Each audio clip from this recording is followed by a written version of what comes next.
आज हमें बहुत दुख होता है कि आज हमारे देश के अंदर जो सरकार है, मोदी सरकार, मुझे लगता है कि आजाद भारत की सबसे भ्रष्ट सरकार और सबसे अहंकारी सरकार है। एक भारतीय होने के नाते मुझे बेहद दुख होता है। पिछले 3-4 दिन से हम पढ़ रहे हैं कि विदेशों के अखबारों के फ्रंट पेज के ऊपर खबरें छप रही हैं कि हमारी भारत सरकार एक आदमी के लिए काम कर रही है। बहुत दुख होता है एक भारतीय होने के नाते। आज हमारे भारत का युवा रोजगार ढूंढ रहा है, पढ़ लिख के BA करके, BCom करके, BSc करके रोजगार ढूंढ रहा है, उसके पास रोजगार नहीं है। और वो जब सरकार के पास जाता है तो पता चलता है कि सारी सरकार एक ही आदमी के लिए काम कर रही है। सारी सरकार भ्रष्टाचार में डूबी हुई है, पूरी सरकार एक ही आदमी के लिए काम करने में लगी हुई है। इससे ज्यादा अहंकारी सरकार आज तक कभी नहीं हुई। ये लोग अपने आप को भगवान से भी बड़ा समझने लग गए हैं, और जब कोई आदमी अपने आप को भगवान से बड़ा समझने लगता है तो फिर उसका पतन भी जल्दी होता है।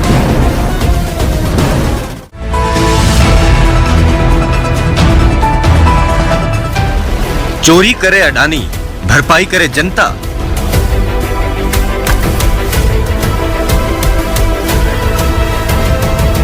अडानी के काले खेल ने जनता को जमकर लूटा।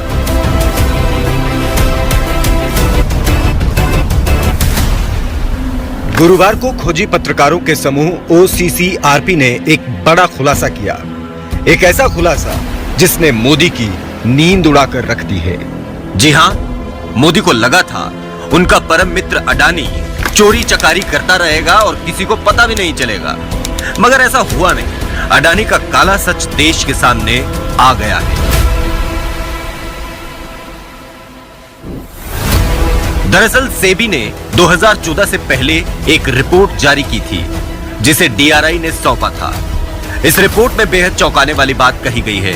इस रिपोर्ट के मुताबिक अडानी ने अपनी बिजली कंपनियों के लिए चाइना से उपकरण खरीदे जो फर्जी कंपनियों के जरिए महंगे दाम बताकर मॉरिशस से भारत भेजे गए ताकि भारत में महंगे दाम बताकर बिजली महंगी की जा सके।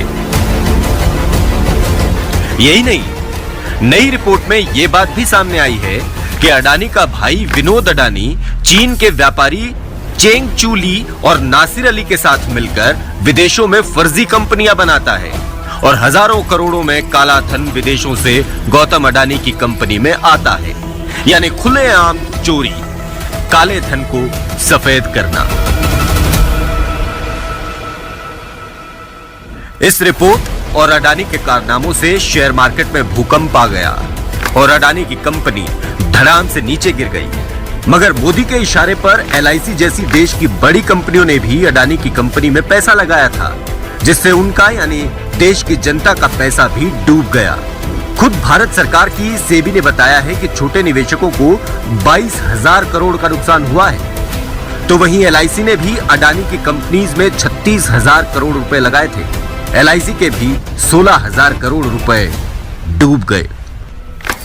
अब यहां से समझिए कि ये जो LIC में पैसा डूबा है वो किसी और का नहीं है, हमारा और आपका पैसा है। देश का आम आदमी LIC में अपनी पाई लगाता है। पहला सवाल, $1 बिलियन हिंदुस्तान से अडानी जी की कंपनी के नेटवर्क के थ्रू अलग अलग देशों में गया और फिर वापस आया, और उस पैसे से अडानी जी ने जो उनकी शेयर प्राइस थी उसको बढ़ाया, इन्फ्लेट किया, और उस फायदे से हिंदुस्तान का जो इंफ्रास्ट्रक्चर है, जो अडानी जी एयरपोर्ट्स खरीद रहे हैं, पोर्ट्स खरीद रहे हैं, अभी यहाँ धारावी में शायद उनको बड़ा प्रोजेक्ट मिला है, तो ये सब जो हिंदुस्तान के जो एसेट्स हैं, जो पूंजी है, जो अडानी जी खरीद रहे हैं, वो इस पैसे से शेयर प्राइस को इन्फ्लेट करके खरीद रहे हैं। सबसे पहले सवाल उठता है, ये जो पैसा यूज किया जा रहा है ये किसका है? ये अडानी जी का है या ये किसी और का है? और अगर किसी और का है तो वो किसका है?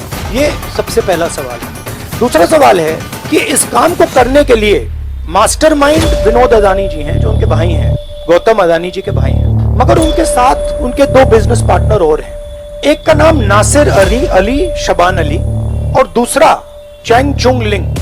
चेंग चुंग लिंग चाइना का है। तो अडानी जी हिंदुस्तान का इंफ्रास्ट्रक्चर खरीदे जा रहे हैं, तो ये जो चाइनीज नेशनल है ये इसमें कैसे इन्वॉल्व है? इसका क्या रोल है? इसने क्या किया?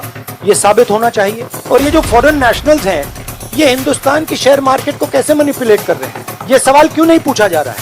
नेशनल सिक्योरिटी का मामला है। अडानी जी डिफेंस में काम करते हैं, इंफ्रास्ट्रक्चर में काम करते हैं, एयरफोर्स फोर्स में काम करते हैं। और तीसरा सवाल, जो सेबी का इन्वेस्टिगेशन हुआ था, जिसने क्लीन चिट दी, जिस व्यक्ति ने इन्वेस्टिगेशन किया और जिसने क्लीन चिट दी, आज वो अदानी जी का जो चैनल है एनडीटीवी, उसका डायरेक्टर है। तो मतलब ये एक नेटवर्क है। इसमें आपको इंस्टीट्यूशनल कैप्चर दिख रहा है, सेबी का चेयरमैन क्लीन चिट देता है और उसके एकदम बाद अदानी जी की कंपनी में डायरेक्टर बन जाता है। इंटरनेशनल मामला है, स्टॉक मार्केट को इन्फ्लेट किया जा रहा है और उस इन्फ्लेट करने के बाद उससे हिंदुस्तान के एसेट्स खरीदे जा रहे हैं। तो सवाल ये उठता है, इसके बारे में प्रधानमंत्री कुछ क्यों नहीं कर रहे हैं, शांत क्यों है?